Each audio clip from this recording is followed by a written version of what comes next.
Pension തട്ടിപ്പുമായി ബന്ധപ്പെട്ട 6 സർക്കാർ ജീവനക്കാർക്ക് സസ്പെൻഷൻ. മണ്ണ് സംരക്ഷണ വകുപ്പിലെ ജീവനക്കാർക്കെതിരെയാണ് നടപടി. പാർട്ട് ടൈം സ്വീപ്പർ മുതൽ വർക്ക് ഓഫീസർ വരെയുള്ളവർക്കെതിരെയാണ് സസ്പെൻഷൻ.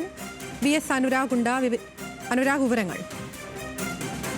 സാമൂഹ്യ സുരക്ഷാ പെൻഷൻ തട്ടിപ്പ് നടത്തിയ ഉദ്യോഗസ്ഥർക്കെതിരെ സംസ്ഥാന സർക്കാർ നടപടിയെടുത്ത് തുടങ്ങിയിരിക്കുകയാണ്. മണ്ണ് സംരക്ഷണ വകുപ്പിലെ 6 ഉദ്യോഗസ്ഥരെയാണ് സസ്പെൻഡ് ചെയ്തിരിക്കുന്നത്. കൃഷി വകുപ്പ് മന്ത്രി P. പ്രസാദിന്റെ നിർദ്ദേശത്തെ തുടർന്നാണ് നടപടി. ഈ നടപടി നേരിട്ടവരിൽ പാർട്ട് ടൈം സ്വീപ്പർ മുതൽ വർക്ക് ഓഫീസർമാർ വരെ ഉണ്ട് എന്നുള്ളതാണ്. അനധികൃതമായി കൈപ്പറ്റിയ മുഴുവൻ തുകയും ഇവർ തിരിച്ചടയ്ക്കണമെന്നാണ് നിർദ്ദേശം. 18% പലിശ ഉൾപ്പെടെ തിരിച്ചടയ്ക്കാനാണ് വകുപ്പ് ഇപ്പോൾ ഉത്തരവിറക്കിയിരിക്കുന്നത്.